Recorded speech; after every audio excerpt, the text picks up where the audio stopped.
Hello and welcome back to Internet Introvert. I'm Michael, an introvert on the internet. I actually said that in one go. I'm proud of myself. So today I want to talk about something. INFPs and depression, but not in a general way. I'm telling a very personal story. I'm going to be saying my experience with it. And please note that I wore this t-shirt on purpose. If you know about Steven Universe, that show that used to be on Cartoon Network, Steven was like the most positive character in the world. I want to channel some of that positivity into this video. I chose not to have an outline for this video because I do want it to kind of flow naturally. But I need some kind of structure. I don't find videos enjoyable if they don't have some kind of structure. I don't like my mind having to go 10,000 different places.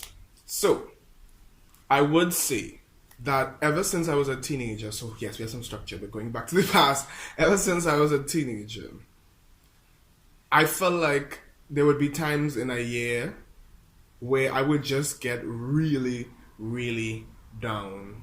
It used to be like the end of the year. I realized that it continued from secondary school / high school into university, where there would just be a period in the year where I just felt sad, hopeless, like I didn't want to do anything. And at one point, I thought that I had cyclothymia. Or is it dysthymia? Let's figure it out. I think one is like a persistent, mild depression, and then the other is like cyclical. Let's see. Cyclothymia causes emotional ups and downs, but they're not as extreme as those in bipolar 1 or 2.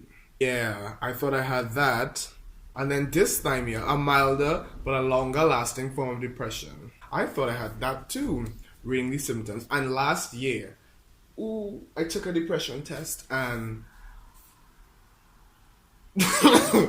I got like the highest, like one of the highest scores you could get. And you know what? I think at that point last year when I took that test, I was depressed. Trigger warning, we're going to be talking about, suicide in this video. So if that's too much, you gotta click off. That was the first time last year that I seriously thought about doing something like that.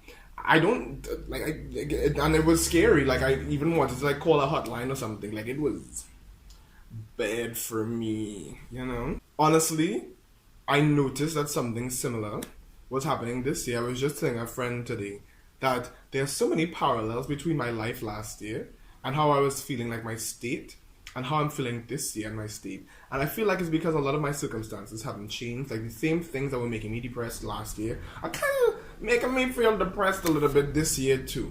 And it wasn't like that time when I was a teenager where it would just happen like at one point in the year and then I would just kind of like return back to normal. Because last year, it happened for like months. Like not just like 2 weeks or something where, showering is hard, getting out of bed is hard, and then, you deal with it. It was months of that and months of just feeling like I don't want to be you anymore, first of all. Like I didn't want to be me anymore and I didn't want to exist. Like it's that type of thing. Like I just don't want to exist. Like if this is what trying is, if this is what life is, I don't want to be here. I want to be somewhere else. And the thing is, there's something that I definitely agree with. Like, people who, have fatalistic thoughts, it's not necessarily that they want to die. It's more so that they want to live. For me, it's like almost a rejection of my current life. Because it's not what I desire. And the hopelessness comes from, believing that you have taken action and you have seen little change. Is that not feeling useful in the world and not feeling loved and accepted and celebrated for who you are and how you show up? INFPs, we tend not to be the most expressive people outwardly. We also tend not to put in, the necessary, action into things. But for me, it was feeling like I did do those things. Feeling like I did put in the action. And just feeling like, oh, life is the same. Why life? Why life if life is still the same? That's how I was feeling. My last video was like what INFPs need to hear. And between then and now, child, it got bad for me. I cried 2 times in between then. Once yesterday and then the night before. Where was I going with this? So feeling the way that I have been feeling literally up until like yesterday, I decided to watch some videos about INFPs and depression, and I ended up watching 2 videos from Matt Sherman. Now, if you have not watched my INFP archetypes video, which is highly scientific and 100% accurate, I described the 3 archetypes of the INFP that I exist. I felt myself messing up that sentence. That I believe exist, and I described one as the likable sage. I gave an example of Matt Sherman being the likable sage, in my opinion, and he really is. I watched his videos about depression specifically, and he just breaks things down so well, explained something that hit the nail on the head for me, which is like, INFPs, we don't like feeling useless. Introverted feeling comes in and says your values, your unique perspective, and you are not being appreciated by the world. And then extroverted thinking is like, also you're poor, or also you're lazy, also like, also all your efforts are bad and you don't actually know how to be efficient and effective. So put that together and you just feel hopelessly useless and unappreciated. And when he explained it like that, of course I paraphrased, I was like, yeah, that is what I am feeling. I'm feeling like my values, my ideas, my essence is not being appreciated by the world. And I also feel like I'm not good at efficiently humaning, being human. I'm not good at doing the things that make human beings seem useful to society. But my purpose to society is to share me. And it sounds like, a selfish purpose, My purpose is to... It's not like a community-driven purpose in the obvious way where you actually go out and like you feed, hungry people or you build homes. But it's mine, okay? And it's something that actually makes me feel like life has meaning. By sharing who I am, I can help other people learn more about themselves. And I just was feeling very sad because I was attempting to do that. And I have been attempting to do that. And it just feels like either who I am is not valued or how I've been doing it is shite. So it's like, whoa, you really are not that person. Maybe it's just not for you. And that's depressing. It's depressing to think that who you are and who you show up as in this world is not valued. INFPs, we're introverts, but we're human. And humans need other humans. We need to feel self-actualized, purposeful. Because I was talking to my INTJ friend the other day. I'm like, so, why are you living? Like, what do you live for? Like, what makes you want to get up in the morning?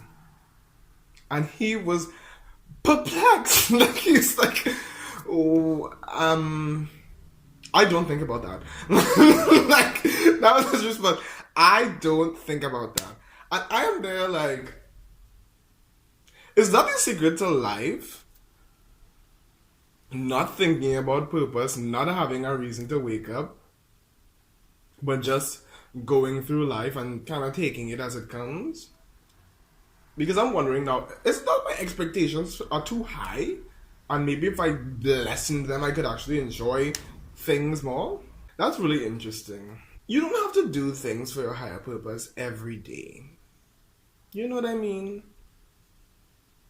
Every day doesn't have to feel like you're trying to, prove that you're useful and prove that you are a capable person. You don't have to do things all the time, which is so weird. It's like, why do I feel like that?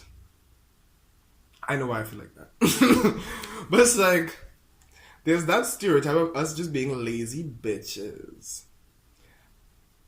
But the most critical thing in my mind is like, you need to do more. That is that being turbulent? I don't know. It's whatever it is, it's annoying. Because I bet he has, like, I know he has something higher that he's working for. Like, he wants to be an author. This is the INTJ friend. He wants to be an author. But he's not going to describe that as the reason that he wakes up. Because at the same time, that is something that, who knows when the hell that's really going to happen? Are you just dead until then? Are you just dead until the day you publish that book? And I think maybe that is something that I could take from it. It's just like, in addition to having, you know, this grand purpose, because it just feels magical to me as an INFP to have a grand purpose, you know? But not every day has to feel like that. Not every day has to be like that. Maybe part of my purpose could be living. Because there's no way to fuck that up. There are ways to fuck that up. But, you know what I mean? You can't go outside and sit down on your patio incorrectly. Like, that's not a Herculean task. That's not like writing a play and nobody giving a frig about it. And now, okay, time to leave the earth. Also, like, I think for my depression, it's like taking things off of pedestals. Taking off, you know, people like approving of me off of the pedestal. I didn't realize I cared so much about what other people thought of me. I didn't realize that I wanted to be seen as this like super successful, unique, talented individual who can do no wrong. That is my Enneagram 3 showing so hard. Like, because 4-wing 3, that is the 3-wing so much. And the thing is, when I was younger, I used to get 4 sometimes on that quiz, and I used to get 3 sometimes on that quiz. I feel like I just want to be seen as unique just a little bit more than I want to be seen as successful in the eyes of others. So I want to be seen as uniquely successful. I still want to be admired in the traditional ways, in addition to the unconventional ways. But that leads to a lot of pain and a lot of shame. Because those two things, like, I'm externalizing them. Yes, I'm bringing in experiences here. This is extroverted intuition. I watched a video where the psychologist said something that I forgot because I was being so animated. Yes, I remember. Where the psychologist said that approval from yourself is not a consolation prize. Self-acceptance, you accepting you, is not a consolation prize. It's not something you do just because everybody else isn't accepting you, so it's best that you do it because nobody else is. It's something that you do first. It's the most important thing. It is. Because you are with you 24/7. You and your partner, no matter how close you all are, or partners, no matter how close you all are, they're not going to be with you 24/7 for the entire stretch of your life. There are going to be times where you need to get away from them. Okay? Your family's not going to be there around you forever, affirming that you are worthy and that you are useful and you're creative and you're beautiful and you're empathetic. They're not going to be there. So therefore, they are not the approval that you really, really, really, really, really need to live. At least not first. We do need that sense of belonging. That's not what I'm saying. But I'm saying that self-acceptance could lead to something that we really need as INFPs, which is like emotional control and equanimity. We need to feel calmer. Because we have been blessed, okay, gifted by having emotional depth. But we cannot let that control us. And we seem to fall into the depths of sadness. It's never that way. I'm so happy, I can't stop being happy. It's usually, I'm so sad, I can't stop being so sad. And then we get to like a neutral place. And then we taste happiness for 2 seconds. And then we go back into the I'm so sad, I hate life. We need to upward spiral, okay? And happiness, joy, pleasure, we need to make those feelings sexy. I need to make those feelings sexy. Connection. Feeling connected, that has to become sexy to me. I also realized that I'm just not feeling connected. And you don't feel connected because you don't feel useful. And you don't want people to see how useless you really are, so you stay away from them. You don't want to feel like a burden by expressing your sad feeling. That's another thing. I feel like I don't like to burden people with my feelings. feelings. But people can handle it. Obviously, don't make that too regular because people have their own lives and their own feelings. Therapy, which is something I really want to get and I really do need. But it's okay to lean on people more in life as well and to extrovert that feeling and to put it out there. And I think that is what I have learned up until this point in terms of dealing with things that make me feel, depressed. It may not be clinical, it may not be, I don't know what it is. I just know that it was happening. And today I feel a lot better after crying and channeling that sadness into art, which is something that does help us, externalizing the sadness in some way. But that has been my experience with depression so far. Obviously condensed into a YouTube video. Obviously, some of the nuance was removed. And I feel like I'm finally, letting that go now. Accepting myself and accepting that I don't need to be useful all the goddamn time. And that I am the person who I want other people to see me as. He already exists in here. Thank you.